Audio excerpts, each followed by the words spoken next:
नमस्कार, मैं हूं आपके साथ आस्था कौशिक। लोकसभा चुनाव नतीजे को लेकर यूपी बीजेपी पार्टी के उम्मीदवारों के साथ समीक्षा कर रही है। राजधानी लखनऊ में इस वक्त ये मीटिंग चल रही है। आज कानपुर बुंदेलखंड क्षेत्र के हारे हुए प्रत्याशियों के साथ ये बैठक हो रही है। इससे पहले कल भूपेंद्र चौधरी और धर्मपाल सिंह ने अवध क्षेत्र के हारे हुए प्रत्याशियों से संवाद किया। पार्टी ने हारे प्रत्याशियों से हार की वजह के बारे में जानकारी ली है।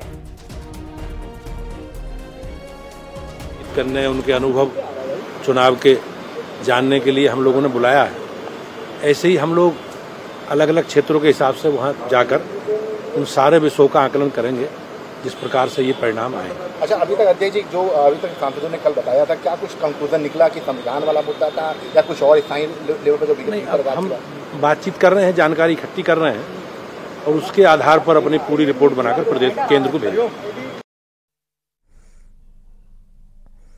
आरएसएस नेता इंद्रेश कुमार ने लोकसभा चुनाव परिणाम को लेकर बड़ा बयान दिया। इंद्रेश कुमार ने कहा कि जिन्होंने राम की भक्ति की लेकिन अहंकारी हो गए, उन्हें प्रभु ने 241 पर रोक दिया लेकिन सबसे बड़ी पार्टी बना दिया। जिन्होंने राम का विरोध किया उन सभी को एक साथ लड़ने के बाद भी 234 पर समेट दिया। यही प्रभु का न्याय है। राम की भक्ति की पर धीरे धीरे अहंकार आ गया। उस पार्टी को सबसे बड़ी पार्टी घोषित कर दिया और उसका और जो पूरा उसको मत मिलना चाहिए, जो शक्ति मिलनी चाहिए, वो भगवान ने अहंकार के कारण दिया। जिन्होंने राम का विरोध किया उनमें से किसी को भी शक्ति नहीं दी, सब मिलकर भी नंबर 1 नहीं बने, नंबर 2 पर खड़े कर दिए। इसलिए प्रभु का न्याय बड़ा विचित्र नहीं है, बड़ा सत्य है, बड़ा आनंददायक है। इसलिए जिस पार्टी ने भक्ति की, अहंकार आया, उसको 241 पर रोक दिया पर सबसे बड़ी बना दी। जिनके अंदर राम की अनास्था थी, अश्रद्धा थी और उनको सबको मिलकर 234 पर रोक दिया। कहा तुम्हारी अनास्था का यही दंड तुम्हें है कि तुम सफल नहीं हो सकते। इसलिए जो राम की भक्ति करे तो निरअहंकार करे। जिन्होंने राम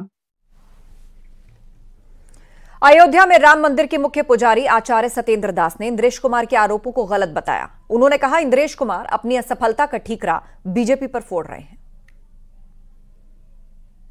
ने भाजपा को वोट दिया ही नहीं और वो चाहते थे कि पहले ही प्रयास बहुत दिनों से करते रहे कि हिंदू मुसलमान की एकता हो जाए और मुसलमान यह जो भाजपा है, भाजपा को वोट दें जिससे कि इनके विजय हो ऐसा प्रयास करते रहे।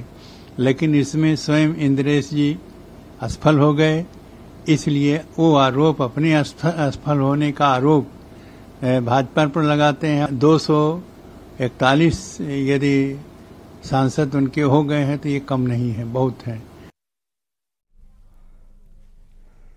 इंद्रेश कुमार के बयान पर कांग्रेस ने पलटवार किया है। कांग्रेस के सुरेंद्र राजपूत ने कहा कि इंद्रेश जी बीजेपी के अहंकार की बात कर रहे हैं लेकिन आरएसएस और अपने अहंकार की बात नहीं कर रहे, बल्कि आईएनडीआईए ब्लॉक के अहंकार की बात कर रहे हैं। सुरेंद्र राजपूत ने कहा कि आईएनडीआईए ब्लॉक में अहंकार नहीं है। इंद्रेश जी भारतीय जनता पार्टी के अहंकार पर बात कर रहे हैं, नरेंद्र मोदी जी के अहंकार पर बात कर रहे हैं, लेकिन इंद्रेश जी आरएसएस के अहंकार पर बात नहीं कर रहे हैं और स्वयं के अहंकार पर बात नहीं कर रहे हैं। वो बात कर रहे हैं हमारे यानी इंडिया ब्लॉक के।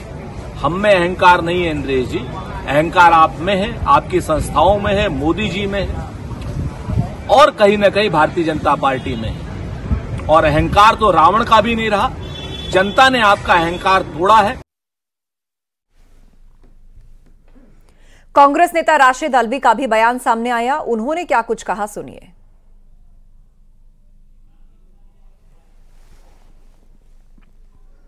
जो नफरत आरएसएस और बीजेपी मिलके पूरे देश में फैलाया करती थी, एंटी मुस्लिम माहौल जो पैदा करती थी, भगवान राम ने उन दोनों को अलहदा कर दिया। आरएसएस को अलहदा खड़ा कर दिया, बीजेपी को अलहदा खड़ा कर दिया और इतना कर दिया कि वो आपके खिलाफ हैं और आप उनको गालियां दे रहे हैं। ये भी भगवान राम ने किया है। इससे भी उनको सबक लेना चाहिए कि भगवान राम ने तुम दोनों के बीच में खाई पैदा कर दी। वहीं इससे पहले राष्ट्रीय स्वयंसेवक संघ के प्रमुख मोहन भागवत ने भी चुनाव में होने वाली बयानबाजी पर सवाल खड़े किए। संघ प्रमुख ने कहा था कि चुनाव आपसी सहमति बनाने की प्रक्रिया है। चुनाव प्रचार में एक दूसरे को लड़वाना, लताड़ना, इस तकनीक का दुरुपयोग, असत्य प्रसारित करना ठीक नहीं है। उन्होंने कहा कि विरोधी की जगह प्रतिपक्ष कहना चाहिए। लेकिन आधुनिक विद्या टेक्नोलॉजी का उपयोग असत्य परोसने के लिए किया गया। ऐसे से देश कैसे चलेगा भाई? आखिर सबको देश ही चलाना है ना। दो पक्ष है, विरोधी पक्ष कहते हैं, मैं प्रतिपक्ष कहता हूं। वो विरोधी नहीं है, उसको विरोधी मानना भी नहीं चाहिए। वो प्रतिपक्ष है, वो एक पहलू उजागर कर रहा है, उसका भी विचार होना चाहिए। ऐसा जब चलना है तो चुनाव लड़ने में भी एक मर्यादा होती है। उस मर्यादा का पालन नहीं हुआ,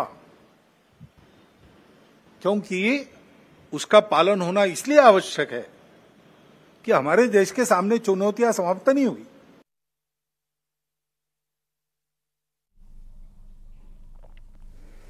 कुवैत से 45 भारतीयों का शव लेकर वायुसेना का विशेष मेहमान केरल के कोची पहुंच चुका है। वायुसेना के C-130J सुपर हर्क्यूलिस विमान से 45 भारतीयों का शव केरल के कोची लाया गया है। इस विमान में केंद्रीय विदेश राज्य मंत्री कीर्तिवर्धन सिंह भी मौजूद हैं। केंद्रीय विदेश राज्य मंत्री कीर्तिवर्धन सिंह कल ही कुवैत पहुंच गए थे और उसके बाद उन्होंने कुवैत के अधिकारियों से तेजी से शव ले जाने के मुद्दे पर बात की। आपको बता दें, कुवैत अग्निकांड में 45 भारतीयों की जान चली गई थी।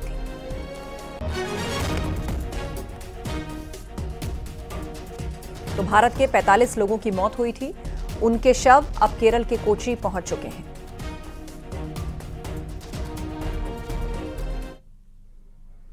कुवैत में हुए अग्निकांड में यूपी के जिन 3 लोगों की मौत हुई है, उनमें गोरखपुर के 2 युवक भी शामिल हैं।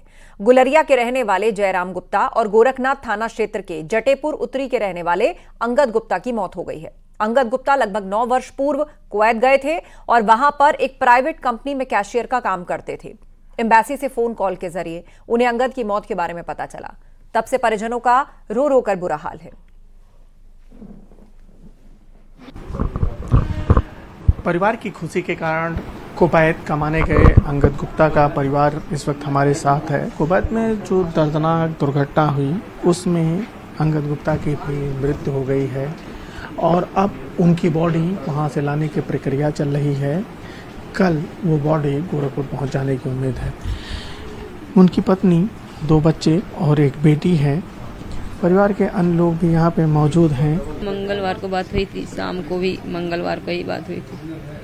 क्या कुछ कहा था? कुछ नहीं कहे, बस घर परिवार के बारे में बात कर रहे थे।